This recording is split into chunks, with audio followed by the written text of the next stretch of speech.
If you have an idea that's not panning out, it doesn't mean that the idea is bad. Maybe you just need to pivot. Talk to people, do market research on your idea. You have to talk to people about what they're struggling with. Sometimes I thought I had the best ideas in the world and I would talk to people about it and they'd be like, that's not really a problem for me.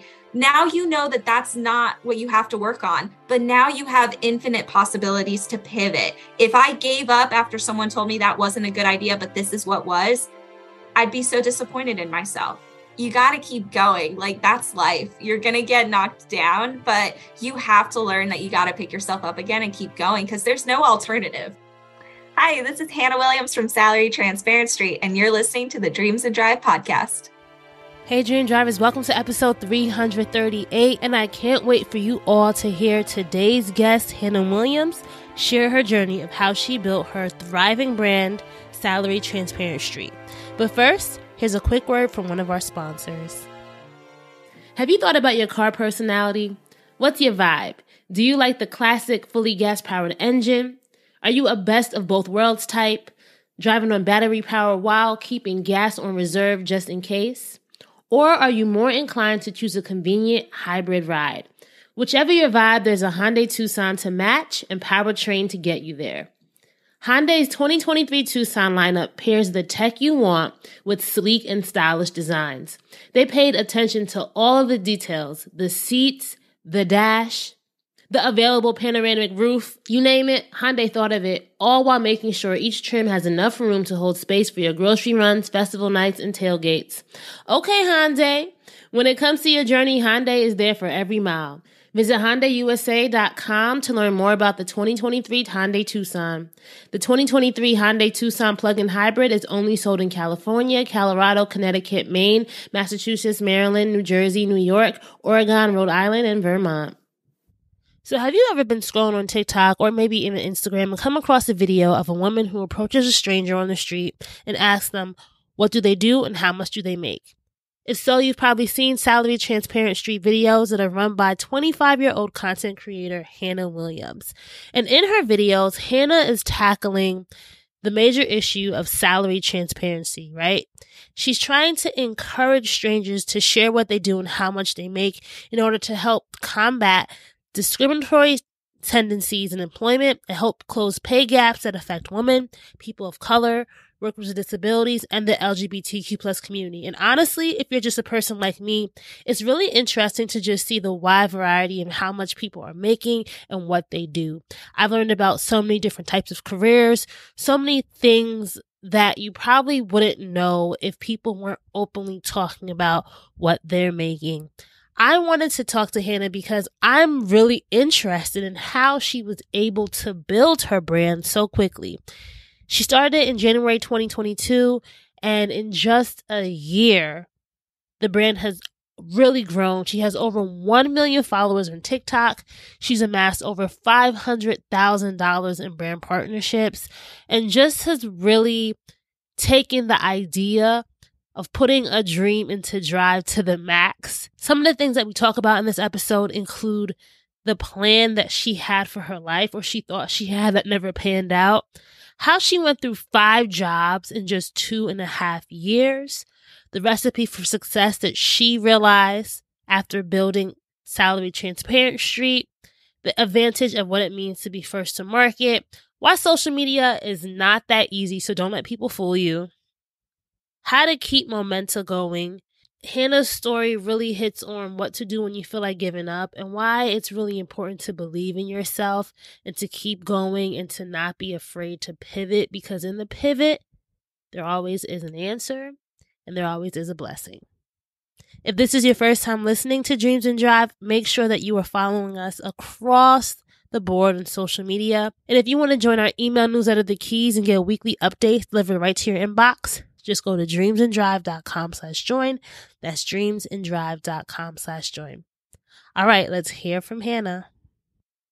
Hi, Raina. I'm so excited to be here. Thank you for having me.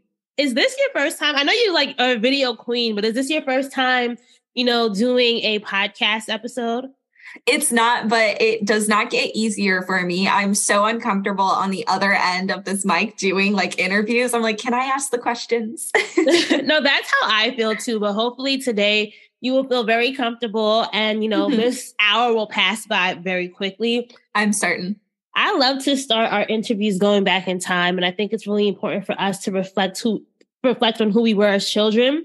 So if I had to say who was the young Hannah, what was inspiring you about the world, how would you respond? It's funny. I thought about this question and I was thinking, what inspired me? And I feel like I don't have an answer for what inspired me because I just had no clue what I was going to do with my life. Like flat out, I had no idea what I wanted to do with my career. Like nothing really inspired me. Like I just wasn't sure what my fit was. But I did know that I had a great sense of like anger towards injustice. That's interesting. Even as a young kid?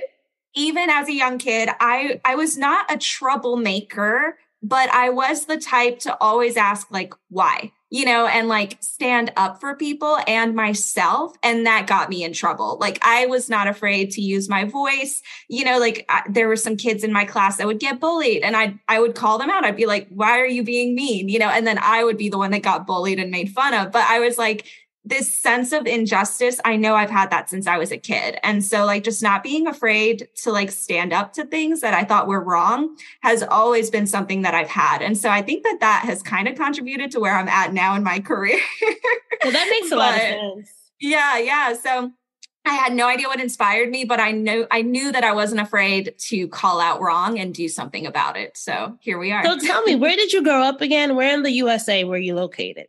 Great question. I have such a hard time answering this because I actually grew up overseas. So my dad, really? Yeah. Okay. So here's the story. My dad was a diplomat for the American embassy and my mom was a Belgian diplomat. So I was born in Belgium. I was raised in like 6 different countries before moving to the United States. So I'm like Belgian American. That's why I have no accent. And people always ask. You do have I feel like you have an American accent. You have a standard American accent. Standard American accent. Yeah. And so I moved to the US not my senior year of high school, when I started high school, and I moved to Colorado. And so I was there for like 3 years. And then I moved to the DMV area, like DC, Maryland, Virginia, for my senior year of high school. And so I've been in this area ever since.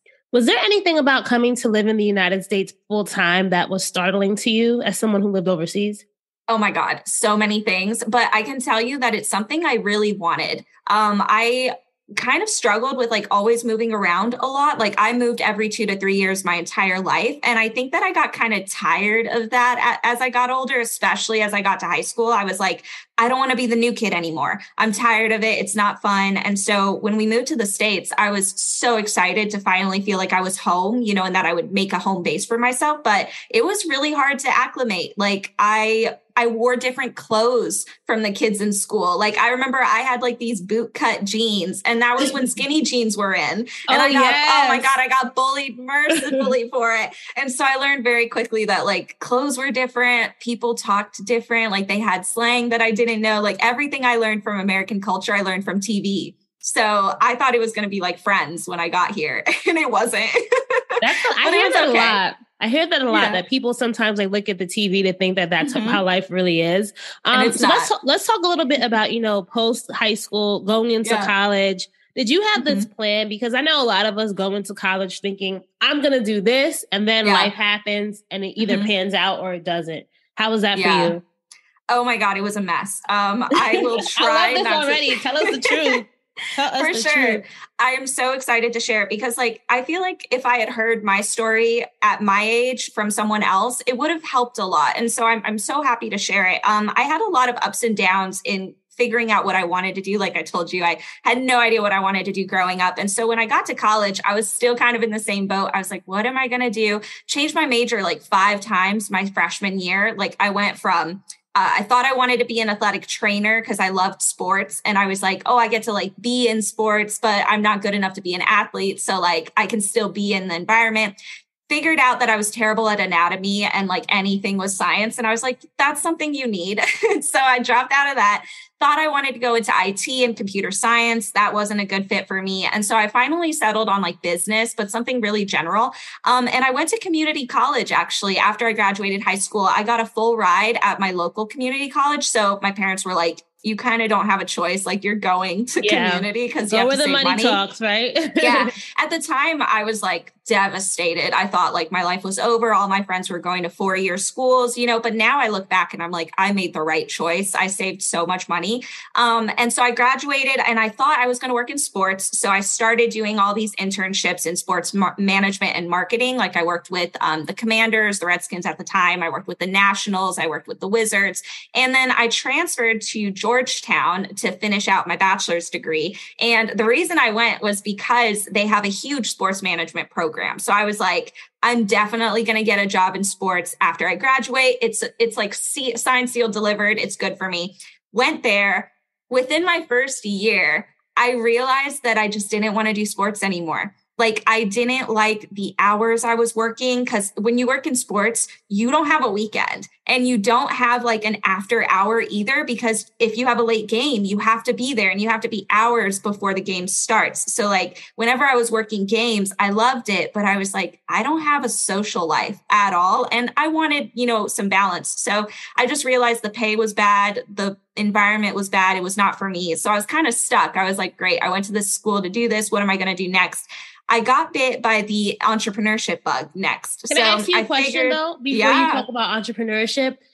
How did it feel to let go of this dream? Because I think that's something that either you're like, all right, I'm good with it. Or did you feel sad? Like, do you remember how you felt during that time?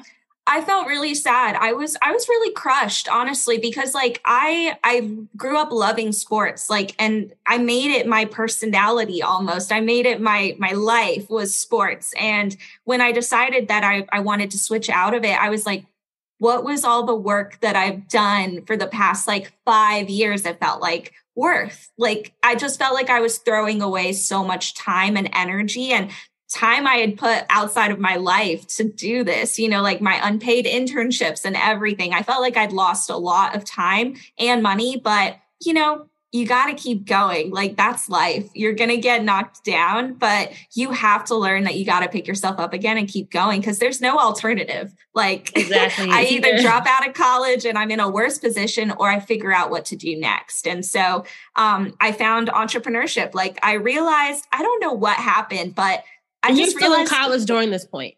Yep. I was still in college. I was starting like my spring semester of junior year. So I was like right at the end of my college career trying to figure it out.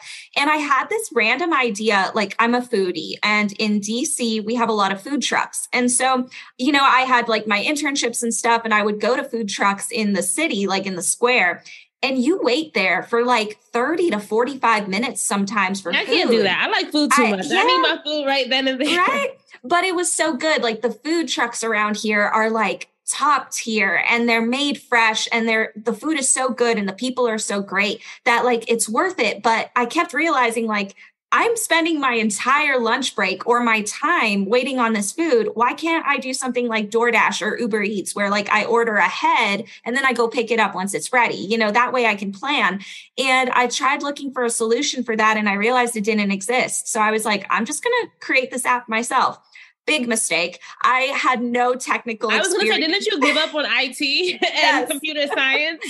So I like was in a big pickle there, but I stuck with it, and for the rest of my time in college at Georgetown, I like pitched at these pitch competitions. I raised money for the app that I was hoping to build, but I just didn't have enough time. And I think that I was so young in figuring out how to have your own business that it just wasn't meant to pan out. And I got to like a month before graduation, realized I didn't have a business that I could make money off of when I graduated. And I needed to get a job and I kind of needed to like figure out my next move and become a big girl, like, I had to put my big girl pants on. Yep. And I had to face the music, get a job, graduate, make money, figure it out. I had such a hard time finding a job because everybody like at Georgetown, I don't know if this is like a Georgetown thing or like an other school thing, but everybody had a job lined up for graduation in like January or February. That's how it was. I went to Princeton and everyone was either, had their consulting, their finance job. Consulting. Yes, right? I hate consultants. Everybody was a consultant. It was kind of intimidating because here I was like a media, my background was in media, marketing, communications. And I was still looking for a job, right? So I feel you there. So scary. And I was literally like, it was April and I graduated in like mid-May and I had nothing lined up and I was so panicked. The only job I found actually was as a telemarketer. So like cold calling people like in sales, they hired me, like they made me an offer letter within like a week or something. So I was like, maybe that was a red flag that they were so quick to hire me, but I took it, I had to take what I could. And I was making $40,000 right after graduation. Like I graduated on a Saturday, started on Monday. It sucked. I had no break, but I wasn't one of these rich kids that could take the summer off. I had to start working and pay my bills because I was already living by myself at that time in Arlington, which was high cost of living. But I digress. I hated that job. It was the worst. I was not cut out for sales, not cut out for cold calling. I took things very personally. But think about it. Let me stop you there because as an outsider, right? I can see how all those skills that you were learning have eventually now kind of probably helped you with going up randomly to people on the street. And we'll get to that. But what do you think, like looking back on the Hannah then, what do you think you were learning about yourself and what your innate skills were and strengths were? Yeah. Although it wasn't the perfect situation. You totally nailed it. Like in retrospect, I hated the job. Like it was not for me, but there are so many things that I learned from sales. And like, I tell everyone now, you should take an intro to sales course, just something basic, like even a YouTube course, because there's so many things you can learn from like a pitch or how to get someone's attention or how to, talk to people and make a sell or pitch yourself. There's so many things to learn and really valuable lessons there. So I learned a lot. Like I learned basically perseverance. I was so miserable. I was crying basically every day at my desk, like hated my job, had no idea what to do next. Cause, I was like, I have a management degree. I'm in sales. My background is in sports.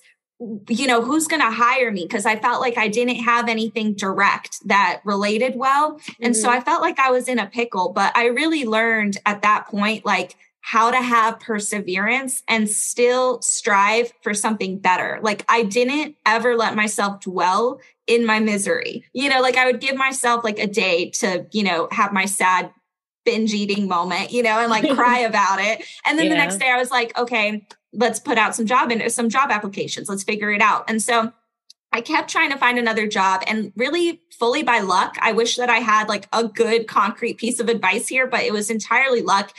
This company, a consulting company, reached out to me. Government contracting is so big. You're in the DC. area though, so I guess it makes sense, right? Yeah. And so they reached out to me, like they found my resume on Georgetown's like alumni network. And they were like, oh, you went to the business school. We need someone who kind of understands reports and analysis and stuff. Can you do this job? And I think I'm very good at talking and I think I'm very good at job interviews. I'm very good at like articulating why I'd be such a good fit for you, so I think that have diplomats as parents. So maybe that maybe that's what helped, but I feel like I hoodwinked them and I got the job.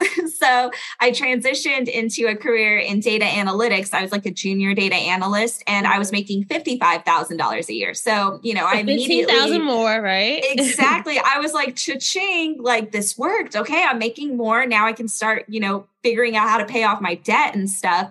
So I transitioned there and unfortunately it wasn't a good fit for me. Like, I think it had a lot to do with the people as well and not the job. How did you know? Se. How did you know it wasn't a good fit?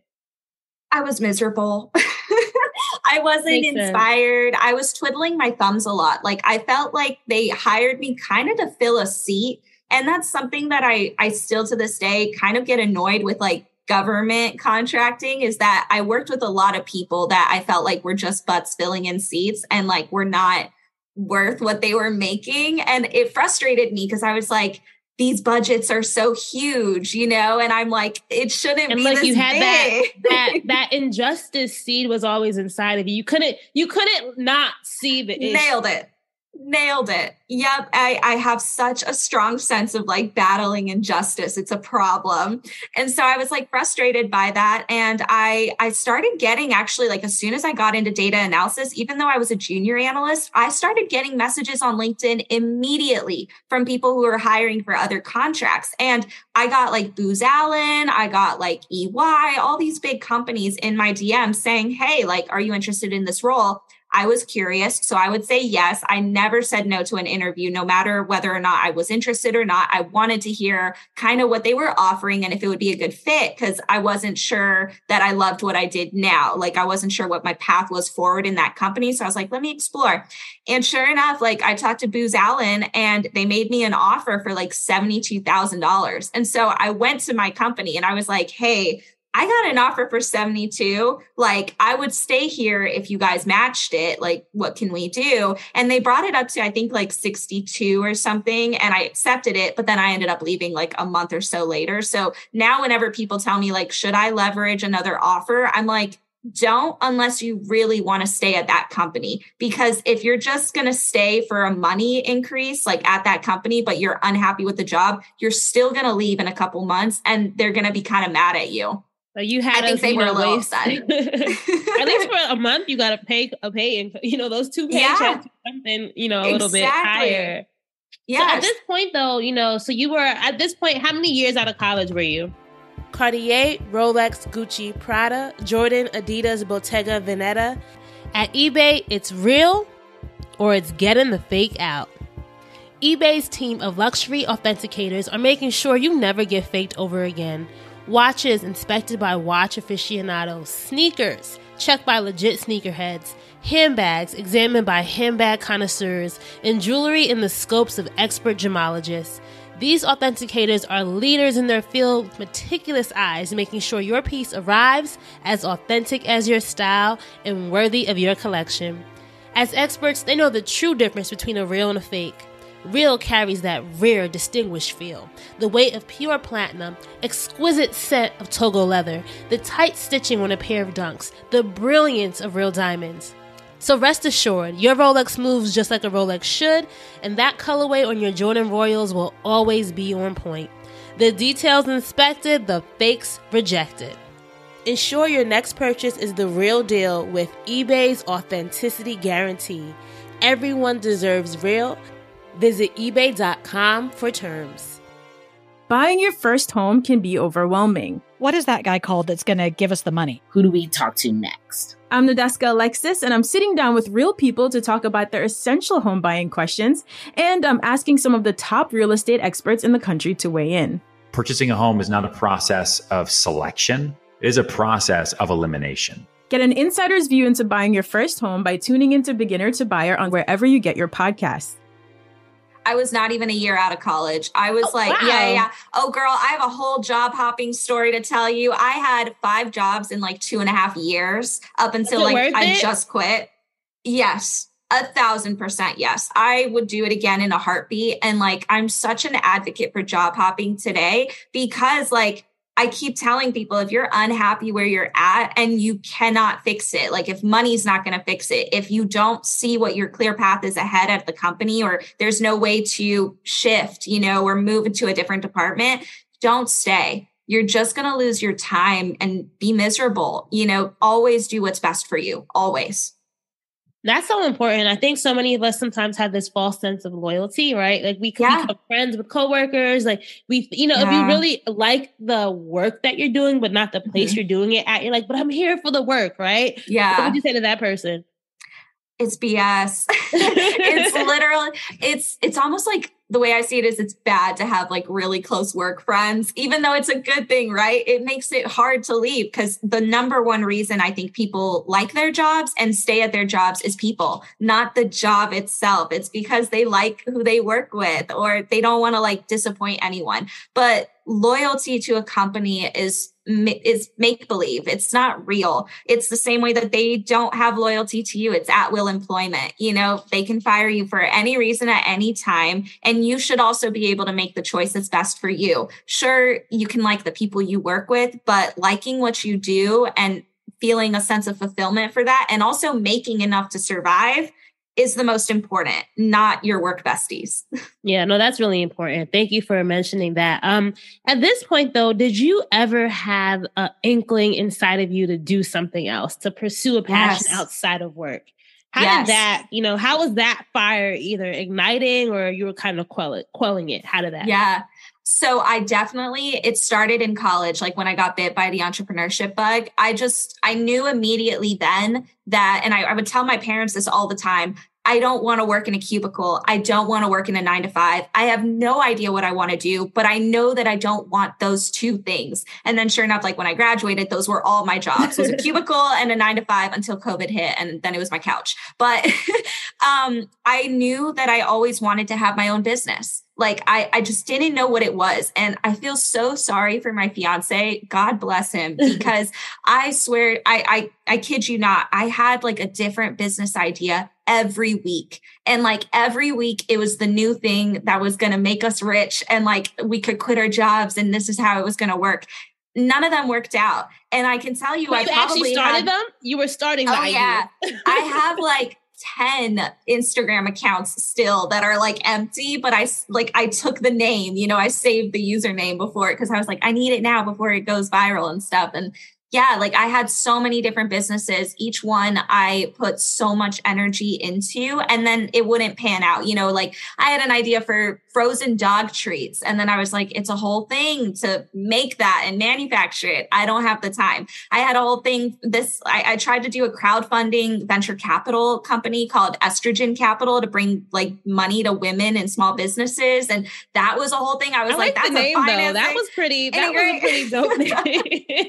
I think I liked the creativity of like coming up with names and business ideas, like more than like going all in on it. But then learning all these things and failing at so many business ideas just kept me going. Like every time I had an idea and something didn't work out, there was always something I learned. I learned all about LLCs. I learned all about budgeting and how to set up your business, how to run it. Like I became really involved in like social media marketing. And every time I was on social, I would be like, what are they doing? What's working? Let me screenshot this. Maybe I can do something similar. I was always looking for something, honestly, like an out from corporate America.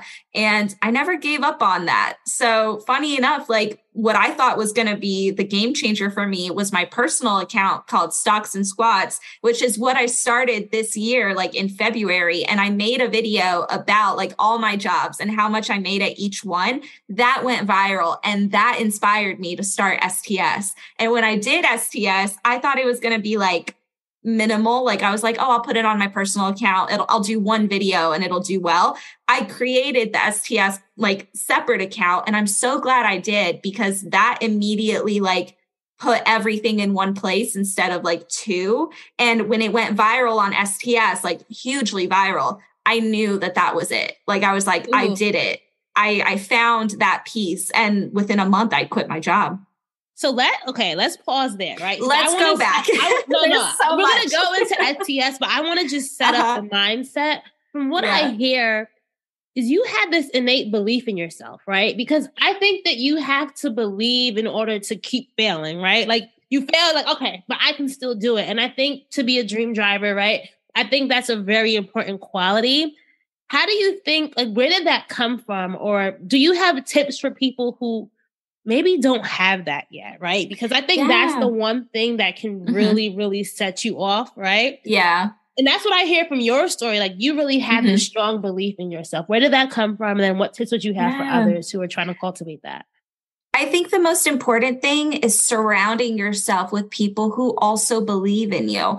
I had my fiance who I've been with for the past 5 years, and he never, ever, ever told me once, this is a bad idea. And not in the sense that he wouldn't tell me like honest critique, but he believed, that I could make something happen, and he supported me. Like when I had the idea for STS, I was like, I need someone who's going to come out there and film me. Like I can't go do it myself. And he came with me, and now he's my cameraman. So, and like growing up, my parents like were really strict, and I was like a straight A student, not by choice, but by force. And I think though, looking back, that belief that you have to be good, and you have to do things the best that you can, just stuck with me. Like, I also, in a bad way, I think I'm incredibly hard on myself to this day because of that. And sometimes I'm like, I wish I didn't have that, less of a perfectionist. But I think that just this strive to want to be great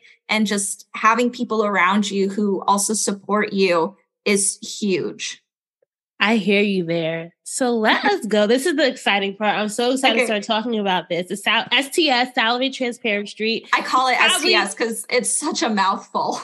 Yeah, it is. Like, especially if you say it too fast. But, too many times. If you haven't heard of it already, you've probably seen Hannah's videos online or on TikTok or on Instagram. So you said that you really started this. Tell us through the origin story, right? Talk us through this origin story, and what was the idea? And then how did it expand beyond your wildest dreams? Because it truly has. Okay, let's start with the date. Give me the date from when the story starts. So what's the date? Month and year. I feel like, so let me go back then, because going back to like my job hopping, because that really like sets everything up, I think. Okay.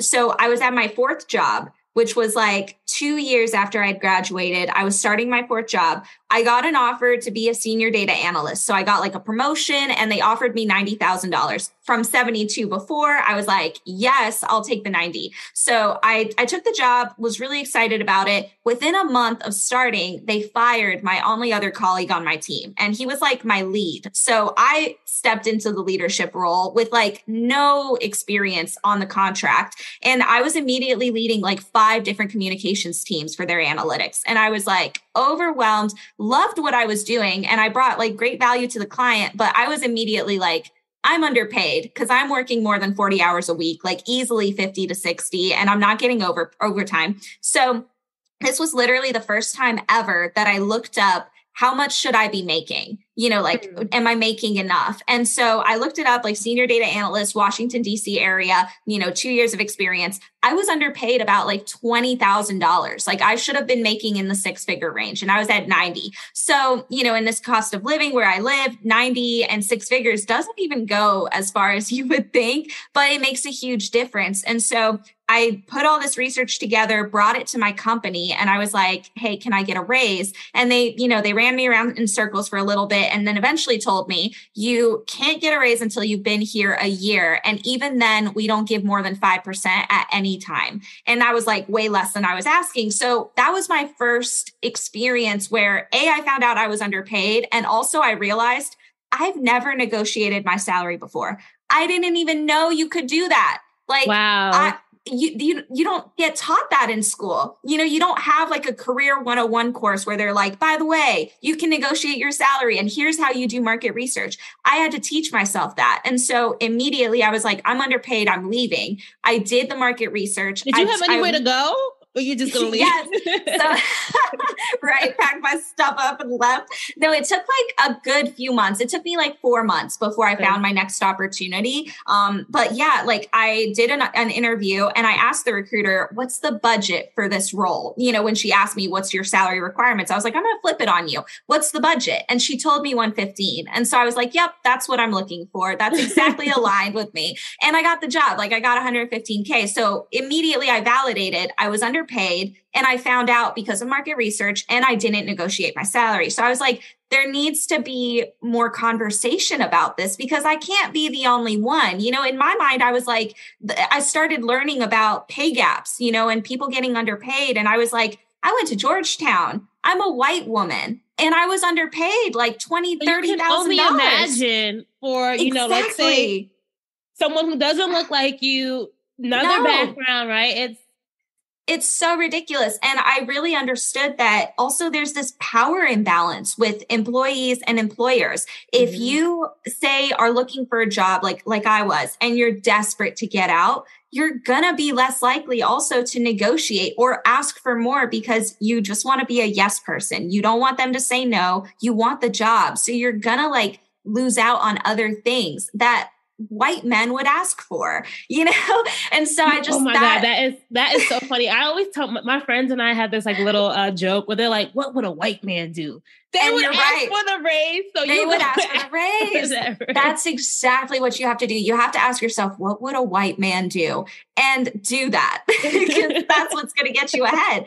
And so I started Stocks and Squats in January, like end of January, early February this year. Okay. Yep, so this year. I don't know the date. 2022.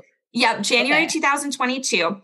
And when I started, I was like, I'm going to talk about like how I saved money and paid off my debt. But it really morphed into talking about my career and like job hopping and salary negotiation and stuff. So I made that video where I was like, these were all my 5 jobs. And this was how much I made at every single one. I didn't think it was going to do that well, but it went viral. And people were like, wow, like, thank you so much for sharing your salary. Like, this is so helpful. I got you post it on people. TikTok or Instagram first? Which one? TikTok. Okay. TikTok. TikTok has been my like gem. Instagram is, it's okay. It's not been as good as TikTok. TikTok is wild. It's so crazy how many views you can get on some of those videos compared to Instagram. But yeah, I went viral on TikTok. And that was immediately, I was like, salary transparency, there's something there and it has to be talked about. And so I started doing all this research and understanding what the problem was and what pay gaps existed and why did they exist? And, what benefits do transparency bring? And as I did all this, I was just dead set. I was like, this is the way to go. And I just had this random idea that I was like, the way I'm going to get people to see the value of transparency is to talk to them on the street. I'm going to interview them and figure out what they do and how much they make and see if it catches on. And so I posted that video April 13th, I'm pretty sure, the 13th or the 16th of this year. And literally we filmed the video that day, put it together on TikTok, posted it on TikTok that night. I woke up the next morning and like 1 million views and like 10,000 followers. So less than 24 hours. Less than 24 hours. It was immediate. And so I was like panicking. I was like, oh my God, we have to do another video. Like we have to get one out immediately. So luckily we had done a ton that day. So I made another compilation, immediately went viral, like immediately. And I was like, wow, like I did something. And because I had been on TikTok, like for the past few months, like 3 months, I knew how difficult it was to get views on a video. Like to me, I was like, if I got 10,000 views on a video, that was good, but this one, anything we posted was hitting 1 million. I knew that was gold. Like I knew there was something there. And we started getting like the Washington Post reached out to me. Business Insider reached out to me. Like I was getting all these emails from people asking to do articles about this. And so I think at that point, I was like, if I don't make a business out of this, I've royally messed up because everything is telling me that this is a business that can make a lot of money for me. And the most important thing for me was like, I can create, like I can flex my creative muscle. I can be my own boss. It's everything I've ever wanted. So I put in my 2 weeks before I even knew I had money coming in. I couldn't wait. All right. So let's split this out a little bit, right? Because I think there's a lot here. I think it's number one, the idea and timing, right? Mm-hmm. You had done this research, you understood and you posted and it went viral. Not everyone's ideas go viral, but like, what do you think was the recipe for success here for you, right? Because that's, there's so many factors at play, but I really think the need, like this was really a value. This was something of value to people that they really needed this knowledge that you were sharing, right? Was Absolutely. there anything else there that was a recipe for success for you? Yes, I would say that it was also because we were the first to do it. Like I had never seen, and the reason I did it was because I'd never seen anyone go on the street and ask people, what do you do and how much do you make? And if someone else has done it, I'm sorry, but it didn't go viral. So I didn't see it. Couldn't find you. Didn't happen. Couldn't find you. It didn't happen. So we were like the first to really do it in our style, like as bold and transparent as we were. And, immediately now we have copycats. And so it's less common, so I feel like if someone started the same page today somewhere else, it wouldn't be as successful as us because we've already grabbed it, And so I do owe, I think, a lot of our success to timing and being the first to do it. Because if we were copying something, literally copying, it's not going to do as well today as it was when we launched it. And that's such a hard thing, I think, in this creator economy, in this TikTok economy. Like, everyone says, you can still, it's a saturated market, but there's someone for you. But sometimes you really need to be the first in order to really have the biggest wave, right? Absolutely. Oh my God, that's a big part of it. And I think that sometimes we really act like social media is so easy. Just make a video, and talk about something in your niche and you'll go viral. It's not that simple. There's so many things that go into it. And also, social media sucks. Like, I've seen creators of color who do amazing things first, and then it gets copied by white people and they get viral, versus the people of color who created it. And I see that so many times. And so it's tough, there's also so many things that are going against you sometimes that you can't see and can't control. But I think that if you have that passion and you know what you want to achieve, you have that mission, if you stick to it, you're going to connect with people, and your community is what's going to elevate you. They're everything. So you have to really cater to them. And once you put them first and you know what your goals are, that's a recipe for success. Chances are you aren't sharing an epic dinner with your friends right now, but you could be. Just book a seat at a private dining event with your Chase Sapphire Reserve card. Then get to it. A multi-course menu, insane flavors, a wine pairing. Ooh, is that crispy duck? Experience more unforgettable dinners with private dining events from Sapphire Reserve. Chase, make more of what's yours. Learn more at chase.com/Sapphire Reserve. Cards issued by J.P. Morgan Chase Bank and a member FDIC, subject to credit approval. Terms apply. Hey, Dream Drivers, it's holiday season, and I don't know about you, but I am so excited because it's one of my favorite times of the year. Not only am I looking forward to seeing family and friends that I haven't seen in a while, but I'm also just looking forward to the rest. You can't be on go all the time. You got to sit back and take the time to refuel via food and drink. And my family's Jamaican, so every gathering is going to have some of these staples. Mommy's rice and peas. Daddy's curry goat, grandma's stewed turkey, auntie's mac and cheese, uncle's rum punch, jazzed up with a little And now that I'm a cook, well, I'm going to be busting it down in the kitchen with my famous, soon to be famous, I should say, jerk chicken. Once the food is done, the dominoes, laughter, and drinks commence. And one thing I know is Coca-Cola pairs perfectly with every holiday get-together. The holidays always find a way. Enjoy the real magic of the season by surrounding yourself with good friends and family, delicious food, and of course, ice-cold Coke. One of the things too is you actually had to have buy-in from the people who were going to be part of your video, right? Yeah. How did you sell it? Like you had done, you had done sales and telemarketing before. I think that what do you think made people want to go out and share? Because I think that's also something very taboo. I don't know about how it is in other countries, but just the idea of salary transparency overall. We don't talk about how much, even within our friend circles, right? It's like, you don't want to make someone feel bad. It's like you're making more money than them, but I love your page because I'm able to just see, oh, wait, they're making this in this area. And you realize sometimes people don't have shame talking about it. Like I'm putting shame on the idea, but some people are happy to share, right? Yeah. And that's such a big taboo there is like, I think a lot of the money taboo is shame. Like it makes me think, have you ever seen Big Mouth?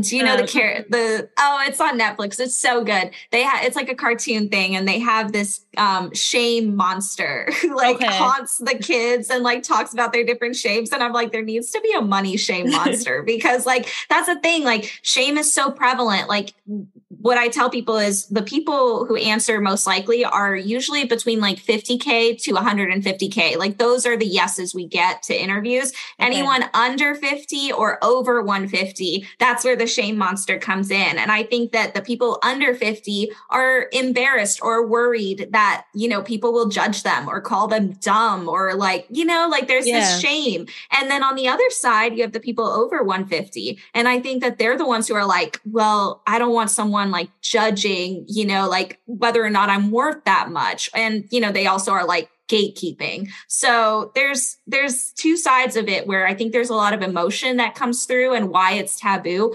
but money is just a number. And like how much you make says nothing about who you are or what your value is to society or what you contribute to society. And I think that we also need to understand that some of the most valuable people in our society in terms of what they contribute, like healthcare workers, teachers, bus drivers, metro, all of that, sometimes they're the lowest paid workers in our society. And if you look at it from that clear 50-foot view, and you're like, wow, like the most important people make the least amount in our town, then I think that that's important to like redirect how you view money and that it's not in your control per se. It's based on what the company's budget is. It's based on whether or not you negotiated your salary and your recruiter was biased against you, like all these things. And so money is just a number. We need to remove this emotion and see it just exactly as it is.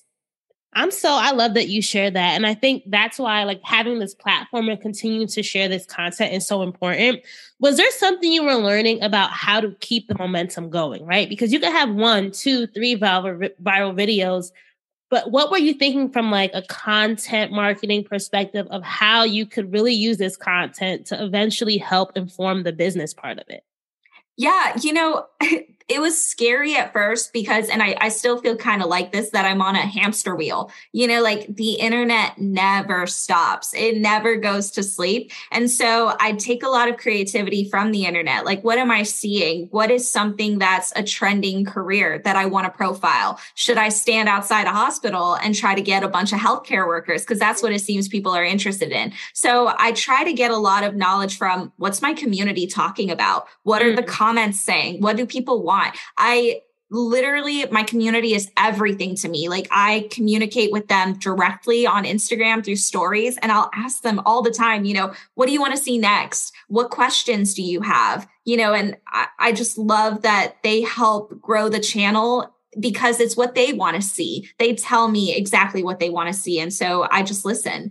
And also it's also about keeping fresh content, I guess. We are in the DC area. So when we first started, everything that we filmed was in the DC area. But then we had people say, well, this isn't relatable to me because these are like 6-figure salaries. And when I hear like 110, I'm like, okay, that's about like 60K, like in Idaho versus here because it's so expensive. But people don't have that relation unless you live here. You don't know that it's a high cost of living area. So it's important to keep things fresh and go to new areas, show different walks of life, different cities, different states. And so one of our goals in the end of 2023 is to hit all 50 states. We've hit like 8 or 9 now. So hopefully we'll hit all 50 in 2023. And so then, how did you start thinking about how you can build a business around this, right? Because from the outside looking in, it's like, you're just talking to people. Where's the money in this, right? But of course, I know from like partnerships and all that stuff. So how were you able now to say, all right, let's start thinking about how we can really build a life and a business around this idea? Yeah, I knew immediately that our entire money revenue was going to come from brand partnerships. And that was the big money. Like I had my personal account. So I saw creators selling like guides, and selling things in their link tree. And that's like $25, $100 a resume review. That's great. But it wasn't going to give me the money that I was like, I'm making 6 figures. My fiance's making 6 figures. We need to replace that, and it can't be half. It has to be enough to support. So he was in with you. He's like, I'll take this ride with you. Oh yeah. Yep. So great. He was more nervous. Like he waited 2 or 3 weeks, I think, until I'd quit. And then he was like, okay, like I'll quit. Yeah. He was going to do it eventually. He was going to come. Really, he just needed a push. Yeah. But yeah, it was all brand partnerships. So like how I knew we were going to make the money and survive was we had like talks already going with LinkedIn, Indeed, ZipRecruiter, like perfect niche brands. And because, we had gone viral, we were very successful in the media. These brands were now, okay, we want to work with you because you align really well. And so it was a couple months of like talking to those brands. It did not happen overnight. And like, I like taught myself a lot of of financial literacy and stuff. So I had already set up our savings account by the time we quit that we could live off of our savings for like 3 or 4 months. And I was like, we can survive for 3 to 4 months. But if we don't have anything after that, we're in hot water. But I knew that in those 3 to 4 months, something was going to execute. And sure enough, like our first brand deal we did with this like fintech app called Clio. And we just did like a simple video with them. And we, it was like a CTA at the end with like a partnership paid ad. That was $5,000, and so my paycheck after taxes was like $6,000 biweekly, like total. So like 3K per, every 2 weeks. And so I was like, wow, I just made $5,000, which is like almost my monthly take home. Right? And all I had to do was do a video. Yeah. So it was wild.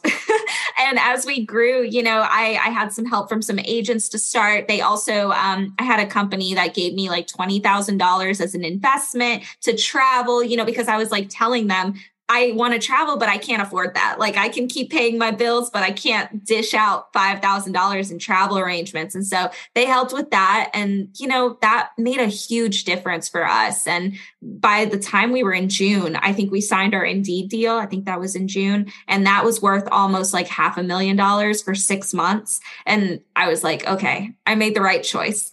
So listen, January. Yeah. Listen, guys, do you remember? Hannah said January 2022 is when, the beginning. By June. So that is legit only 5 months. Let's just say 6 months, right? Yeah. Your life changed in 6 months. You went from like nothing to almost $500,000, right? Yeah. How did that feel? Wild. I keep saying like, I can only imagine. Did you feel pressure to like, all right, we got to keep this going? Or did you kind of feel, I guess, relief? I don't know. How did that? That's a great question. I felt good. I could tell you that. I did a lot of happy dances. I was thrilled. But yeah, it's scary too, because it's like, it's ominous in a way being a creator financially, because it's like, okay, that's big money, but that's 6 months. Yeah. What do I have after that? How do I make sure that I renew this? And if that doesn't work out, how do I make sure that I save this money to make sure that I'm okay after? And so it's like, it's so great to get that money and it's so great to get those deals, but it is still stressful because, in the back of your mind, you're like, this isn't forever. Like quitting my job, I think the biggest stress between my full-time job before and now being a full-time creator is that consistency in income. It's so scary to not have consistent income. Like I'll do a deal with some people and, our rate for a video now is $15,000 just because of how big our audience is. Mm-hmm. And so I'll do one video 1 month for $15,000. Awesome. Great. Do you guys want to do another video? And then it's crickets. Like they just want the one. And so I'm like, the most important thing for me right now is getting that consistent income because the stress is phenomenal to like figure it out. Yes. No, I just think that it's really important for us to like be real about that because, as you were saying, consistent income is like, to run a business. People think running a business is easier than running a 9 to 5. The lifestyle is different, but sometimes the stress can be a lot. Like, as you guys were saying, how do you manage that? Because the one thing I say is no job is ever secure, right? You can make a lot of money, but it's not secure. Like nothing is in life will ever be 100% secure unless you're a trust fund baby and you have like money coming in. A nepotism baby. Right? Like that's the only time anything will be secure. So we do live with some sort of risk, right? How do you manage that stress and also like have time for innovation and thinking about what's next? Yeah, great question. That's something, honestly, I struggle with so much.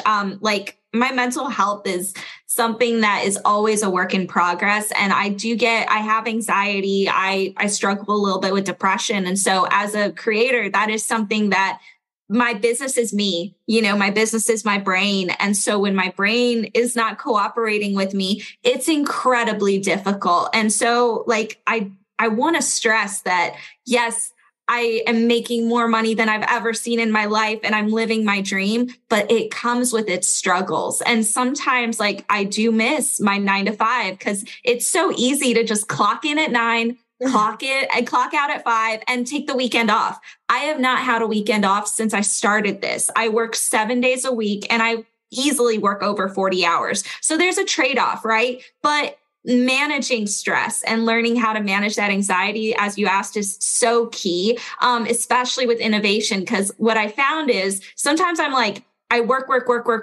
and it feels great because I'm like, I'm getting so much done, but then I have no creativity. I get burnt out. And so it's so funny that the way to fix that actually is to do nothing, like to go for a walk, go for a hike, watch TV, sit on the couch, do absolutely nothing. I have to make time to do nothing so that I don't get burnt out, which is wonderful.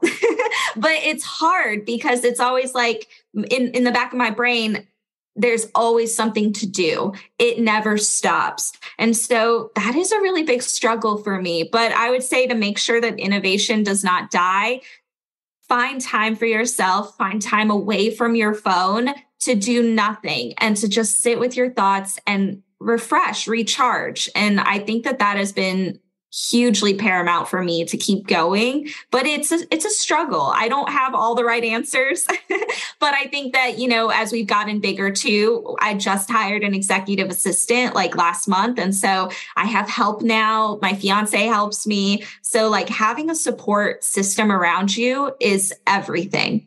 I was going to say that because, no, everyone, there's this quote that, there's no such thing as an overnight success, but you truly have been an overnight success. So there is sometimes when it happens quickly, you have to just you're just going. You just got to adjust. Hopefully, Hannah, though, hopefully you are able to take some time off. You deserve it, right? You guys got to, go take a week or 3 days in Mexico somewhere. Maybe you could start the international salary, like Kanye, the salary transparency.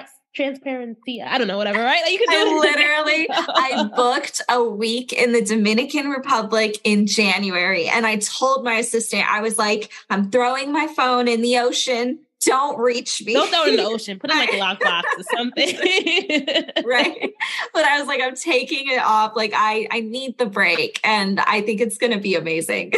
But then I was like, while we're there, we should shoot Salary Transparency. But no. But I'm like, no. But what, now, let's think of, since we're recording this in the beginning of December 2022. I'm not sure yet if this will go live in January or end of this month. Okay, but we're recording January. We're recording December 2022, people listening in. Hannah, you started this in January. How do you think the January Hannah is different from December Hannah? That's such a good question. Oh my gosh. I know I'm changed. I know I'm a different person. I have no clue how, though. I feel like, honestly, I would say I'm happier. Aside everything, the struggles, I'm infinitely happier. Achieving my dream, which was really just to be my own boss and to make my own success and for me, I really wanted creative flexibility. I would, as a data analyst, I would sometimes tell people I'm a data analyst, but you should really make a video like this. Cause I was helping the broadcast operations team with their analytics, and so I would tell them you guys should really make a video like this would perform really well. And here's a good idea for it. So even back then I wanted to create stuff, but I didn't, they would tell me okay, thank you.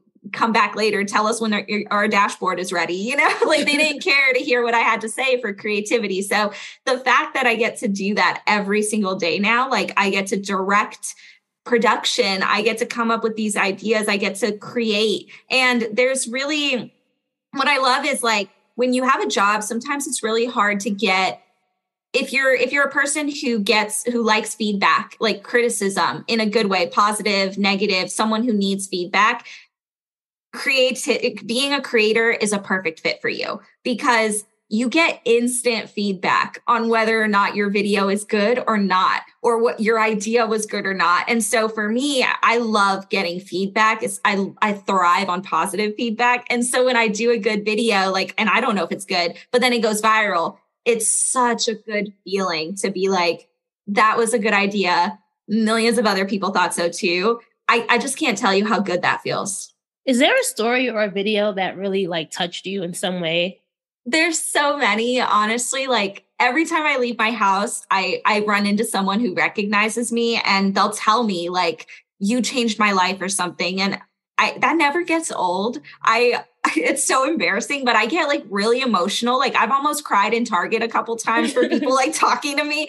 So I don't know, like there's so many, but one that really sticks out to me, I was in DC and I was doing this photo shoot for a newspaper and we were heading home and this lady, like I turn around to like talk to my fiance or something.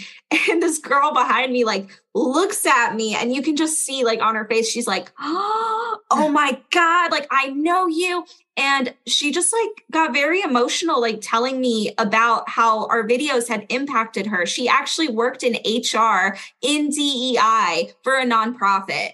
And I'm like, okay, I hope I positively impacted you because you usually hate me. And she was like, I've literally told my company about your videos and like the value of transparency. And now we're working on implementing that in the company. And as someone in HR, I tell people about your videos and I encourage them to negotiate their salary. Like every single thing she could have said to me to like make me melt, she said. And I remember like I was really emotional and we filmed her. We got her video. It didn't perform very well because people don't like HR. But to me, it's like one of my favorite ones because I just feel like I have such intimate connections with people that I don't know that are complete strangers. But this connection of like, F the system, now I'm making more money, you know, and I feel empowered, just brings people together. But, you know, there's so much here, but I would love to ask you, Hannah, like there might be someone listening in right now who's been at something for a long time, right? Is on the job hopping wheel or is, you know, on this entrepreneurship hopping wheel, trying to figure out things aren't working out for them. What advice would you give them if they feel like giving up right now? Don't. That moment where you feel like giving up is the key moment to decide what you're going to do next. Like you have to grasp it. You have to feel empowered by that and realize you can figure it out and pivot like any which way, or you can give up and you're never going to know what worked out if you give up. And if you give up, you're going to be disappointed in yourself because if you got that far, you internally will be sad if you give up. And so I just want to stress to people, if you have an idea that's not panning out, it doesn't mean that the idea is bad. Maybe you just need to pivot. Talk to people. Do market research on your idea. Talk to people about your idea. And if they are like, well, that's not my problem, but this is my problem, that's what you have to listen to. You have to talk to people about what they're struggling with. Sometimes I thought I had the best ideas in the world and I would talk to people about it and they'd be like, that's not really a problem for me. That's great. Now you know that that's not what you have to work on, but now you have infinite possibilities to pivot. If I gave up after someone told me that wasn't a good idea, but this is what was, I'd be so disappointed in myself. Yeah, don't give That's up on where I yourself. am right now, even with Dreams and Drive, is like we were talking about before the interview started, is like venturing into video and figuring out how do I get these new listeners? Because the OG Dreams and Drive listeners are going to be listening no matter what, right? But how do I make the content fresh? How do I get the right guests that are like, you know, the things that people want to hear about now? So that's where I am. So I'm going to be taking that advice to heart. Lean into it. Yep. It's talking to people and like not living in your own silo, because what you think is going to work sometimes it's like something you couldn't even think about unless you talk to someone else and got that feedback. So, you know, what's interesting is I think so many people, I'm one of those, like I would have ideas and I didn't want to tell anyone because I was like, I don't want to give you my idea, or I don't want it to, you know, get copied by someone else. That was a fear of mine. But now every single idea I have for STS, I run it by my family. I run it by my fiance. I run it by my friends. I'm like, what do you think of this question? You know, do you think this is right? And I've had a ton that they told me, no, that's not a good one, but you should ask this instead. That is everything. Like you just have to talk to people and not take things personally. Like any type of criticism is good criticism. It's a good thing. Love it. So lastly, Hannah, if you want to be a dream driver, you have to have your keys to success. So can you tell me 3 things that you think every dream driver needs in their toolkit before they hit the road? The number one thing is passion. And it doesn't have to be, you don't have to be passionate about milk, if you're making milk or something, but you have to be passionate about the mission. So the second part is making clear what that mission is. And passion and mission have to connect. You have to have the passion to achieve the mission. You don't have to have the passion per se for the business or the product, but you have to end all be all has to be your mission. And that has to be very clear. That's it, for me, is so key. And then finally is the plan. So you have to start with the mission or the passion. You have to then correlate that to a mission that's very clear. And then you have to make a plan, whether that's how am I going to monetize? What do I need? What equipment do I need? Who do I need to talk to? You have to lay all that out. And once you have that clear, you're like, this is what I'm going to do. This is what I want to achieve. And this is how I'm going to do it. That's all you need. Yeah, and I caught that because you mentioned our 2023, end of 2023 goal. And so you're already mapping it out. So I love that. And I think it's inspiration for all of us who are listening. Dream big. It might not happen the way you think it's going to happen, but at least having the plan, you know where you want to go, right? So. Yep, exactly. Oh, I could go all day.